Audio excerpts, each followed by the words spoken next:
Among the most mechanistically interesting vitamin combinations for autophagy support is the pairing of niacin, vitamin B3, and vitamin D, because they activate autophagy through completely independent molecular pathways that converge on the same cellular outcomes.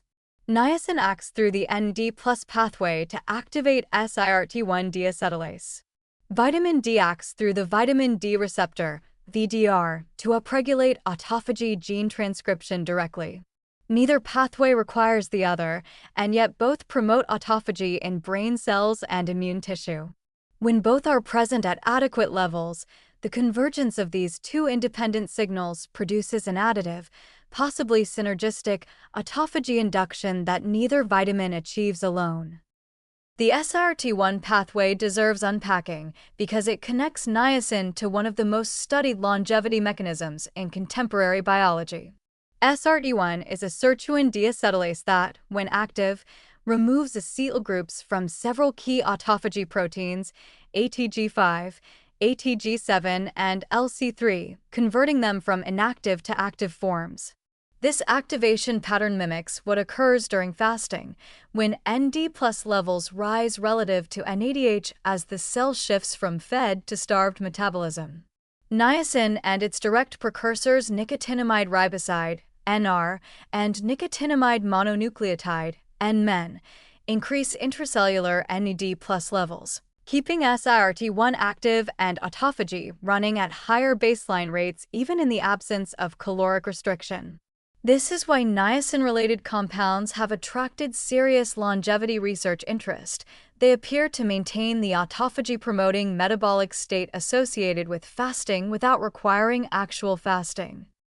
The VDR pathway is more direct in its gene regulation. Vitamin D, once activated to calcitriol, binds VDR in cell nuclei and upregulates the transcription of ATG5, ATG16L1, and Beclin-1, the structural genes of the autophagy machinery. In immune cells, this activation is particularly significant because it enables the autophagy-dependent pathogen-clearing capacity of macrophages. In aging brain cells, it supports the clearance of amyloid beta and tau protein aggregates that accumulate in neurodegenerative conditions. Both of these outcomes require adequate SIRT1 activity and VDR signaling simultaneously, a redundant system that is more robust than either pathway alone. Dietary implementation involves niacin-rich foods, turkey at 10 mg per 3-ounce serving, tuna at 8.6 mg, chicken breast at 8.9 mg, and liver at 14.9 mg. Alongside vitamin D sources including fatty fish and egg yolks, supplemented with 2,000 to 5,000 IU of vitamin D3 for most people in latitudes where sun exposure is insufficient year-round.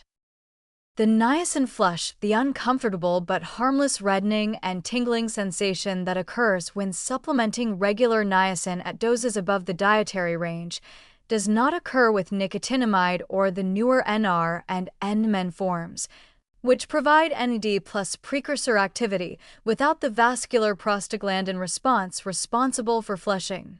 Magnesium is a required cofactor for both pathways and is worth ensuring alongside these vitamins.